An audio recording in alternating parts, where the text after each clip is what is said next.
Am I the a-hole for telling my mother I'm more important than her? My husband and I have been trying for a baby since the end of last year, and we're just now around 11 weeks along. We decided as a cute idea to do a pregnancy reveal to my mother for Mother's Day. It went well, and we made sure to tell her specifically that we were not posting or announcing anything until at least the end of the first trimester, but that we didn't want anyone else to find out until we got a chance to tell them personally. She told a friend within hours. My husband and I brushed it off because her friend wasn't part of our circle and the odds of others finding out through her were slim to none. But we made sure to remind my mother we weren't telling anyone. By the end of the night, one of my aunts was already on the phone congratulating me. Within 24 hours, my mother had a grandma reveal Facebook post out for all friends and family to see. She asked me through text at midnight and didn't even wait an hour to post it. We managed to get her to take the post down after it had been up for 14 hours. But some people found out about our pregnancy who we hadn't been ready to tell. My mother apologized, but always made sure to say only a few people had seen, and she'd already taken it down, so it wasn't a big deal. Here's where I should say that all I ever wanted was a genuine apology for spoiling a big moment, with a promise that she wouldn't do it again and a basic understanding of why I was upset. She couldn't figure it out and ended up becoming defensive. She started calling me a bully for trying to make her feel bad and saying I was ridiculous for holding on to all this anger over something so small. She said I was denying her by not letting her tell anyone about her soon-to-be grandmother status, and that if we hadn't wanted people to know, we shouldn't have told anyone. I snapped, and here's where I may be the a-hole. I sent a very harsh message to her.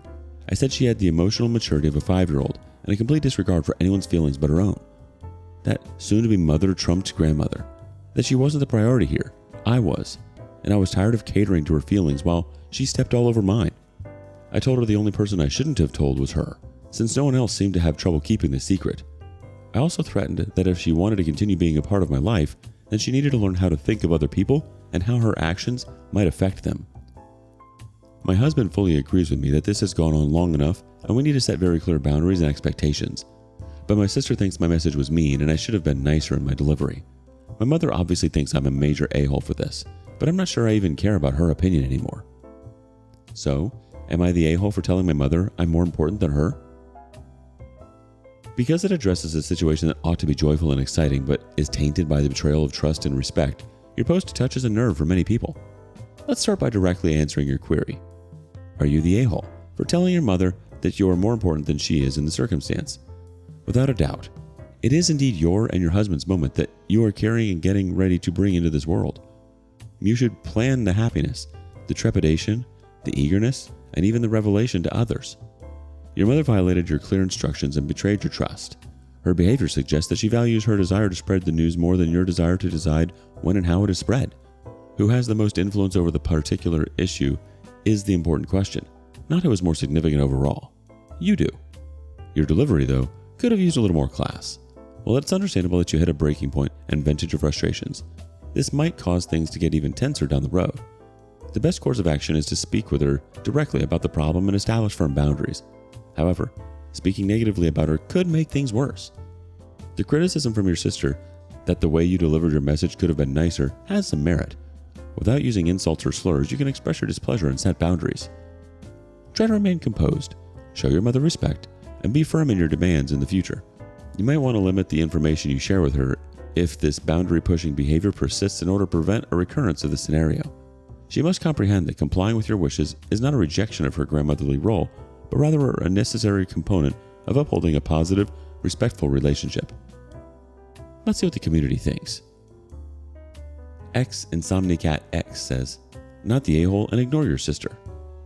DOP replies, my sister is still relying on my mother for things like medical and phone, so while she agrees with me in private, I think she's worried about the consequences if she openly defies her mother.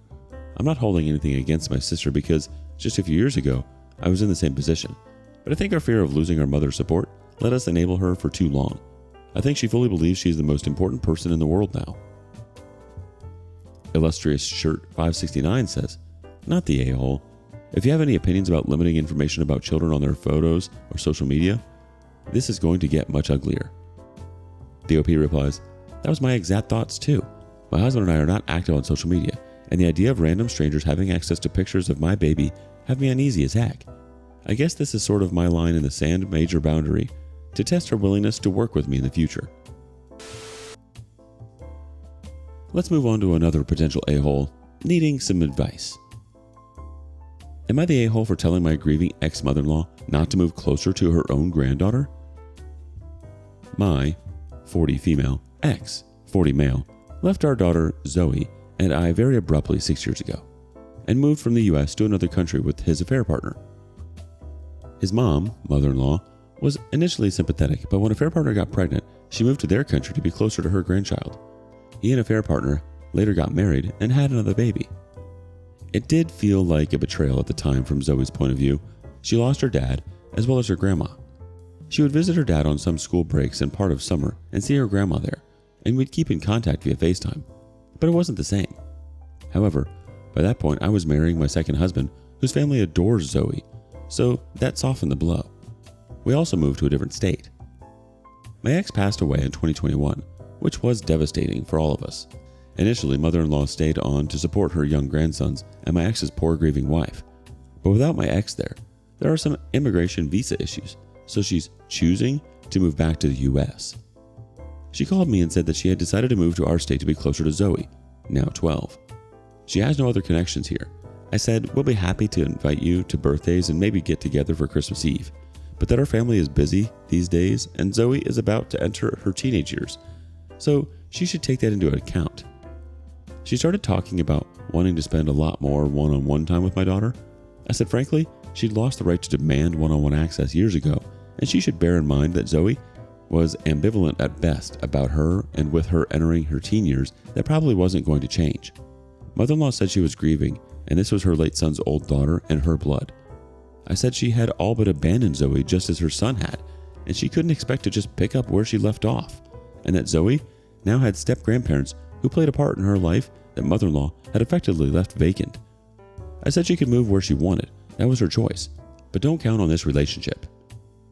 She was very upset and accused me of trying to erase her Zoe's father and paternal family to make room for her stepfather's stepfamily, and has said that I'm alienating her Zoe against her. For example, she's upset that I told Zoe in passing that she was having visa issues months ago because it interferes with her "I'm coming back just for you" narrative. And the truth is that I've always made sure Zoe is nice and civil, but even before my ex died, I haven't done much to encourage Zoe to deepen the relationship with her grandma. It was hard for her to visit her dad and see mother-in-law being her half-sibling's grandma. She also has complex feelings towards her half-sibling and stepmom. She knows mother-in-law is moving back, but I didn't tell her that mother-in-law wants to move here yet. As a parent, I don't know if that would be healthy for her, especially since I don't think mother-in-law can be trusted to stick around if she gets a better offer. But maybe it wasn't my place to tell her not to move. It's clear that you're attempting to safeguard your daughter Zoe's best interests in the delicate situation, which is admirable. I wouldn't identify you as the a-hole in this situation. This is a classic example of trying to patch things up too late, and unfortunately, your ex-mother-in-law is still suffering the effects of her earlier choices. She relocated to a different nation and joined the new family, leaving Zoe feeling alone. Now that she wants to rekindle the relationship due to uncontrollable circumstances, it makes sense why you might be dubious. I don't think you're entirely wrong if you tell your ex-mother-in-law not to get any closer. Since you are Zoe's primary caregiver, it is your duty to guarantee her emotional health. Your ex-mother-in-law has previously demonstrated that her dedication to Zoe is conditional and possibly ephemeral. As Zoe approaches puberty, this is a delicate time that calls for stability and consistency, which your ex-mother-in-law hasn't shown. However, at some point, Zoe should also be involved in the choice of whether or not to develop a closer bond with her grandmother. She'll be better able to manage her complicated feelings towards her half-siblings, stepmother, and grandmother as she gets older. You might think about having an age-appropriate conversation with her about these matters, perhaps a therapist or counselor facilitating the exchange. Talking to your ex-mother-in-law about your concerns and establishing firm boundaries are important because communication is key in this situation. She should be aware that reestablishing trust requires time and that getting closer does not ensure an immediate return to Zoe's life. Remember, the goal is to keep Zoe safe from potential harm rather than torn apart from her father's family. Continue acting in Zoe's best interest and seek professional advice as necessary. Even though you're in a difficult situation, the most crucial thing is that you keep your attention on your daughter's welfare. Let's get a couple quick community reactions. You say, "What now?" Says, "Not the a-hole. Zoe is not an accessory that can be shoved to the back of the drawer and then pulled back out when grandma wants.